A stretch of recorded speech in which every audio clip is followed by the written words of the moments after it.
Jeung rasulnya rioskeun umat kami dikumpulkeun di masyar teh dijajarkeun di 12 bariskeun parisanu kahijina eueuh suku jeung leungeunna eta jalma di dunyana teu akur jeung tatanggana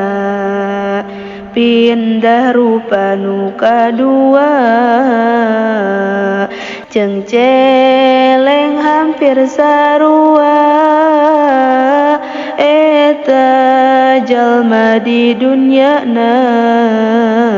nu sok ninggalkeun salatna barisan katiluna sagede gunung beteungna pinu oray jeung langirna di dunya tara zakatna ari nu nomer robiah jalma ngagolok-gok darah tina sungut siga utah keur dagang sok loba sumpah ari anu kalimana jalma bareujeng bauna eta jalma di dunyana nu doraka ka manusa ari anu kagenepna diteuk-teuk beheung biritna eta jalma di dunyana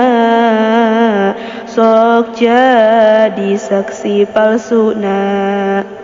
ari nu nomer sabiah jalma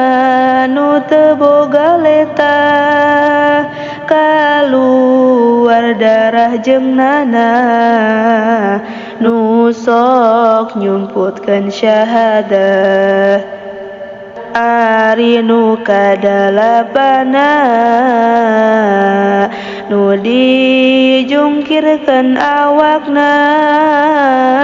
sukuna kana punukna tukang zina di dunyana ari nu kasalapana jalma teh hideung beungeutna bolotot dua panona beteung pinuh ku seuneuna ari nu kasapuluhna borok budugna kulitna jalma nu nganyeunyerina ka indung jeung ka bapana ari nu kasabelasna udang ti kuburanana lolong hate jeung panona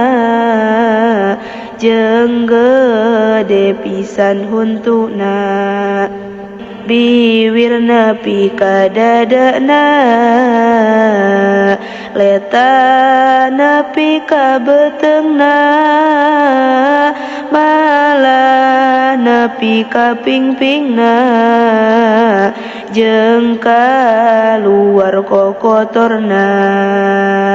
ari jalma anu kitu